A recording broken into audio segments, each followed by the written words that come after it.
Hello friends, welcome to my YouTube channel. ये BEd का एक बहुत ही इम्पोर्टेंट क्वेश्चन है, चाइल्डहुड एंड ग्रोइंग अप का। Explain the concept of individual difference and its significance in education. इसका मतलब यह है कि व्यक्तिगत भिन्नता की अवधारणा और शिक्षा में इसके महत्व की व्याख्या करें। मतलब इंडिविजुअल डिफरेंस का मैं यहाँ मतलब समझाना चाहता हूँ कि यहाँ पे individual difference means that everyone is unique in how they learn and what they are good at. In school it is important because each student has their own way of understanding things. Teacher adjust their teaching to help everyone learn better considering that everyone is different. तो चलिए आइए इस question का explanation मैं आपको detail में समझाता हूँ और इस क्वेश्चन की अंडरस्टैंडिंग और इसका आंसर समझना बहुत ज़्यादा ज़रूरी है। और बाकी आप अगर इस चीज़ को समझ लेंगे तो आप डेफिनेटली एक अच्छा आंसर लिख पाएंगे। तो चलिए आइए शुरू करते हैं। तो इस क्वेश्चन का आंसर यह है कि individual difference in education refer to the unique characteristic abilities and learning style that distinguish one person from another. These differences can include cognitive abilities, personality traits, interest, cultural backgrounds, and various other factors that influence how individuals learn and interact in educational setting. तो इसका मतलब यह है कि शिक्षा में व्यक्तिगत भिन्नता उन विशेषताओं, क्षमताओं और शिक्षा देने के तरीकों को समझाने का अंदाज़ा लगाती है जो एक व्यक्ति को दूसरे से अलग बनाते हैं। इन भिन्नताओं में मानसिक क्षमताएं, व्यक्तिगत गुण, व्यक्तित्व गुण, रुचियां, सांस्कृतिक पृष्ठभूमि और विभिन्न अन्य कारक शामिल हो सकते हैं जो यह निर्धारित करते हैं कि व्यक्ति को कैसे सीखना और शिक्षा के संदर्भ में वह कैसा व्यवहार करना है। तो मैं आगे बढ़ता हूँ। Understanding and addressing these individual difference is crucial in creating effective and inclusive educational environment. Here why individual difference are significant in education. इसका मतलब यह है कि इन व्यक्तिगत भिन्नताओं को समझना और समाहित करना शिक्षा में उच्चतम और समृद्धशील शिक्षा परिवेश बनाने में महत्वपूर्ण है। यहाँ व्यक्तिगत भिन्नता की शिक्षा में महत्व की व्याख्या है। तो आइए हम लोग पॉइंट बाय पॉइंट देखते हैं। सबसे पहला है diverse learning style. Individual have different preferred ways of learning. Some में excel through visual aid while other may benefit from more from hand-on experience or auditory methods. Recognizing and accommodating these diverse learning style enhances the overall learning experience. यहाँ इसका मतलब यह है कि विविध शैक्षणिक शैलियाँ व्यक्तिगत को विद्या हासिल करने के विभिन्न तरीके होते हैं। कुछ व्यक्तियों को दृश्य सहायता के माध्यम से अधिक उत्तम हो सकता है, जबकि दूसरों को हस्तकला, अनुभव या श्रवण विधि से अधिक फायदा हो सकता है। इन विविध शैक्षणिक शैलियों को मान्यता प्रदान करना समग्र सीखने के अनुभव को सुधारता है। तो हम दूसरा पॉइंट डिस्कस करेंगे, cognitive abilities. Student vary in their intellectual capabilities and processing speeds. Recognising these differences help educator tailor teaching strategies to meet the need of all student, ensuring that material is neither too challenging nor too easy. इसका मतलब यह है कि cognitive abilities का मतलब होता है मानसिक क्षमताएं। छात्र मानसिक क्षमताओं और प्रोसेसिंग स्पीड में अलग अलग हो सकते हैं। इन भिन्नताओं को पहचानने से शिक्षक शिक्षा रणनीतियों को सभी छात्रों की आवश्यकताओं को पूरा करने के लिए अनुकूलित कर सकते हैं, सुनिश्चित करते हैं कि सामग्री ना तो बहुत चुनौतीपूर्ण हो और ना ही बहुत आसान हो। कॉग्निटिव एबिलिटीज़ का मतलब होता है मानसिक क्षमताएं। तो आप इसका इस तरह आप एक्सप्लेन कर सकते हैं। तो चलिए तीसरे पॉइंट को हम डिस्कस करते हैं, जो है कि कल्चरल बैकग्राउंड्स। तो कल्चरल बैकग्राउंड्स का मतलब होता है सांस्कृतिक पृष्ठभूमि। Cultural diversity in the classroom enriches the learning environment।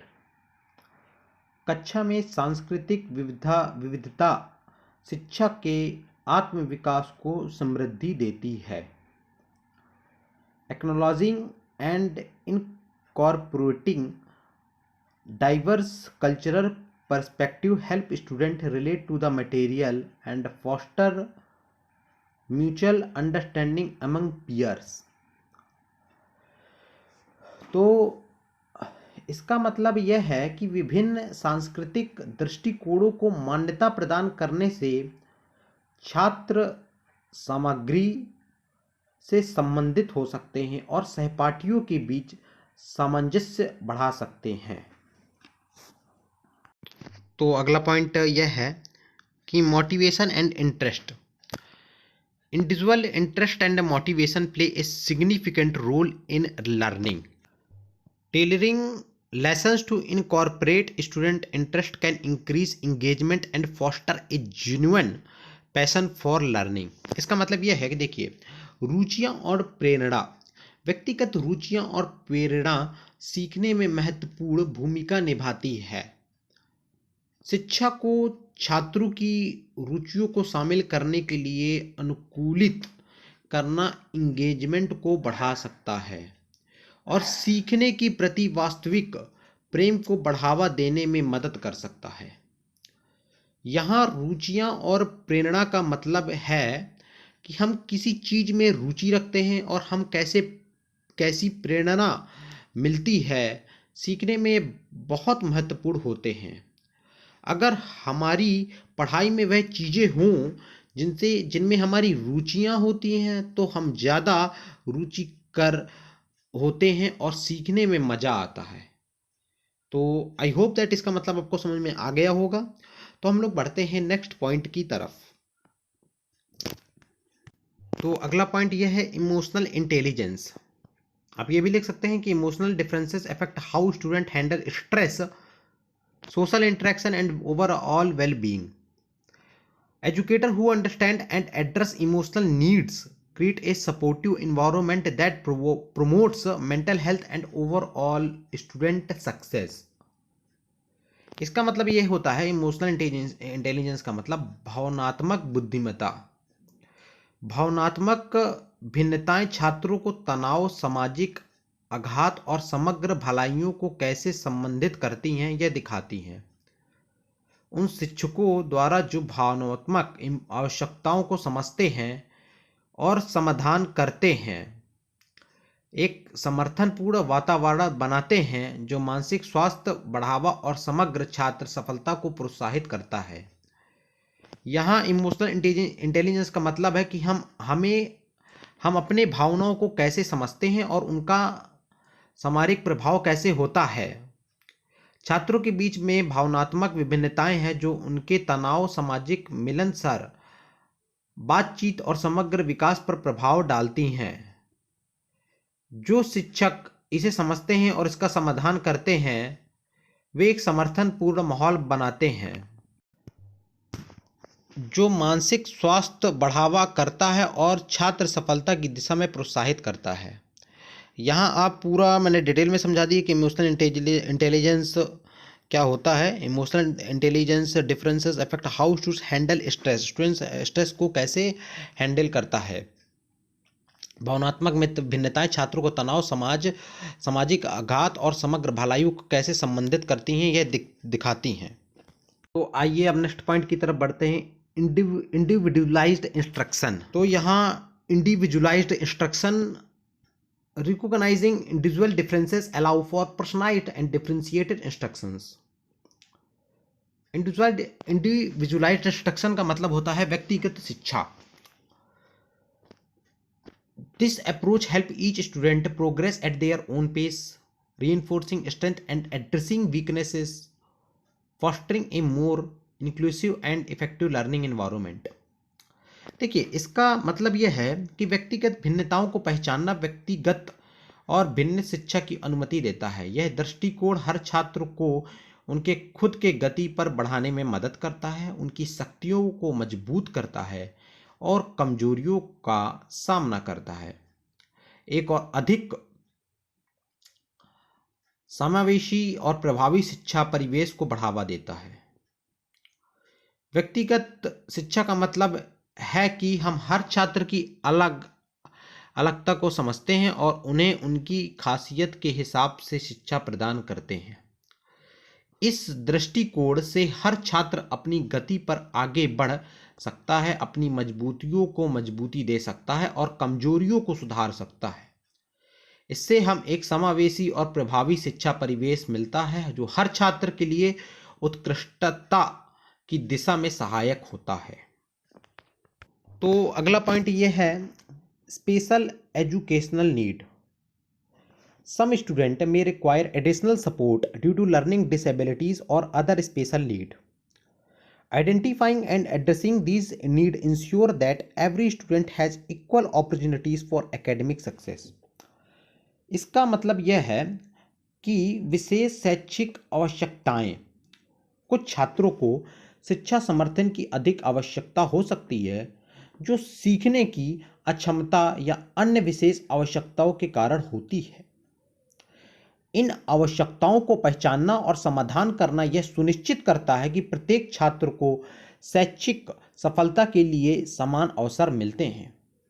यहाँ स्पेशल एजुकेशनल नीड, विशेष शैक्षिक आवश्यकताएं का मतलब है कि कुछ छात्रों को अधिक समर्थन की आवश्यकता होती है जिनके पास सीखने में कुछ कमी या अन्य विशेष जरूरतें हो सकती हैं। इन आवश्यकताओं को पहचानना और समाधान करना यह सुनिश्चित करता है कि हर छात्र को शैक्षिक सफलता के लिए बराबरी के अवसर मिलते हैं। तो अगला पॉइंट हम डिस्कस करते हैं, सोशल स्किल्स एंड कोलैबोरेशन। इसका मतलब ये होता है कि सामाजिक कौशल और सहयोग। Individual vary in their social skills and ability to collaborate, incorporating group activities and promoting social interaction can help students develop essential interpersonal skills, preparing them for future success in various social and professional settings. देखिए, यहाँ इसका मतलब यह है कि व्यक्तियों की सामाजिक कौशल और सहयोग क्षमता में भिन्नता होती है। समूह गतिविधियों को शामिल करना और सामाजिक इंटरैक्शंस को बढ़ावा देने छात्रों को महत्वपूर्ण व्यक्तिगत कौशल विकसित करने में मदद कर सकता है, जिससे उन्हें भविष्य में विभिन्न सामाजिक और पेशेवर स्थितियों में सफलता के लिए तैयारी मिलती है। मतलब मैं यहाँ बताना चाहता हूँ कि सोशल स्किल एंड कोलैबोरेशन, सामाजिक कौशल और सहयोग का मतलब है कि लोगों की एक दूसरे के साथ मिलनसार होने और मिलकर काम करने की क्षमता में अंतर होता है। समूह गतिविधियों को करना और सामाजिक बातचीतों को बढ़ावा देना छात्रों को ऐसे महत्वपूर्ण व्यक्तिगत कौशल विकसित करने में मदद कर सकता है जो उन्हें भविष्य में विभिन्न सामाजिक और पेशेवर स्थितियों में सफलता प्राप्त करने के लिए तैयार करेगा। आप समझ गए होंगे यहाँ इसका मतलब है क्या। Individual vary in their social skills and ability to collaborate, incorporating groups activity and promoting social interaction can help student develop essential interpersonal skills, preparing them for future success in various social and professional settings. तो I hope that आप इसका पूरा मैंने मतलब अच्छे समझा दिया गया, आप समझ गए होंगे। तो आइए चलिए बढ़ते हैं नेक्स्ट पॉइंट की तरफ, preparation for the real world. देखिए, preparation for the real world का मतलब होता है वास्तविक दुनिया के लिए तैयारी। The real world is diverse and understanding and appreciating individual differences in education prepare student for life beyond the classrooms. It promotes tolerance, empathy and adaptability, essential skills for navigating diverse social and professional environment। देखिए यहाँ वास्तविक दुनिया के लिए तैयारी, वास्तविक दुनिया विविध है। डाइवर्स का मतलब होता है विविध, और शिक्षा में व्यक्तिगत भिन्नताओं को समझना और मूल्यांकन करना छात्रों को कक्षा के बाहर जीवन के लिए तैयार करता है। यह सहिष्णुता, सहानुभूति और अनुकूलन को प्रोत्साहित करता है, जो विभिन्न सामाजिक और पेशेवर परिस्थितियों में चलने के लिए आवश्यक कौशल है। यहाँ पर preparation for the real world, वास्तविक दुनिया के लिए तैयारी का मतलब है कि जब हम स्कूल और कॉलेज में पढ़ाई करते हैं, एग्जाम्पल मैं आपको समझाता हूँ, जो हम वास्तविक जीवन में भी अच्छे से काम करने के लिए तैयार किया जा रहा है। यह हमें अनुकूलन, सहिष्णुता और सहानुभूति सीखने में मदद करता है, जो असली दुनिया में अच्छे से बिताने के लिए आवश्यक है। हाँ, अगले पॉइंट को हम डिस्कस मतलब अब हम लास्ट में कंक्लूजन को डिस्कस करेंगे। In conclusion, recognising and embracing individual differences in education is vital for creating an inclusive and effective learning environment. By tailoring teaching methods, addressing diverse learning styles, and fostering a sense of belonging, educators can maximize the potential of every student, preparing them for success in both academic and real world settings। देखिए यहाँ पे इसका मतलब यह है, समाप्त में, शिक्षा में व्यक्तिगत भिन्नताओं को पहचानना और उसे अपनाना समृद्धि और प्रभावी शिक्षा परिवेश बनाने के लिए महत्वपूर्ण है। शिक्षा विधियों को अनुकूलित करके विभिन्न सीखने की शैलियों को समझकर और समर्पण की भावना को बढ़ावा देकर शिक्षक छात्रों की संभावनाओं को अधिकतम कर सकते हैं, जिससे छात्रों को अकादमिक और वास्तविक दुनिया में सफलता के लिए तैयार किया जा सकता है। अंत में, शिक्षा में व्यक्तिगत भिन्नताओं को पहचानना और उन्हें स्वीकार करना बहुत जरूरी है, ताकि हम सभी को समाहित और प्रभावी सीखने का माहौल में बना सकें। शिक्षा विधियों को अनुकूलित बनाकर विभिन्न सीखने की शैलियों को समर्थन करके और समर्पण की भावनाओं को बढ़ाकर शिक्षक छात्रों को संभावनाओं को बढ़ा सकते हैं और इससे हर छात्र को एकेडमिक और वास्तविक दुनिया में सफलता प्राप्त करने के लिए तैयारी मिलती है। आई होप दैट आपको पूरा समझ में आ गया होगा। I hope that you can easily understand, आप अच्छे से समझ गए होंगे। और मुझे लगता है कि अगर आप इसी तरह एग्जाम में एक्सप्लेन करेंगे, आपकी इस तरह की अंडरस्टैंडिंग होगी, तो डेफिनेटली आप एक अच्छे मार्क्स स्कोर कर सकते हैं। क्वेश्चन की अंडरस्टैंडिंग और उसका एक्सप्लेनेशन जानना बहुत ज़्यादा ज़रूरी है। बाकी आपको कितने वर्ड्स में लिखना है ये आप खुद ही अपने आप से समझते हैं। I hope that you understand. अगर आपको वीडियो पसंद आया हो, अगर आपको ये पूरा इस क्वेश्चन में समझ में आया हो अच्छे से, तो डेफिनेटली आप कमेंट सेक्शन में ज़रूर बताइए मेरे को, और मेरे को डेफिनेटली बोलिए कि मैं आगे क्वेश्चंस इस तरह और कंटिन्यू रखूं। तो कमेंट सेक्शन में आप ज़रूर इसका रिस्पांस दीजिएगा। Thank you so much. आज की वीडियो में इतना ही। अगली बार हम और भी क्वेश्चंस लाएंगे, बीएड के बहुत इंपॉर्टेंट क्वेश्चन। आज ये चाइल्डहुड एंड ग्रोइंग अप का क्वेश्चन था, और ये जो हमने आज डिस्कस किया, बीएड में फर्स्ट ईयर में ये क्वेश्चंस, बीएड के फर्स्ट ईयर में चाइल्डहुड एंड ग्रोइंग अप के सब्जेक्ट में ये क्वेश्चन पूछा जाता है। तो हम डिस्कस करेंगे इसी तरह के mostly questions.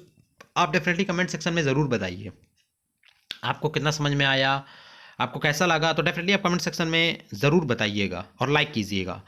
Thank you so much. आज की वीडियो में इतना ही। अब मिलते हैं अगले वीडियो में। धन्यवाद आप सभी का।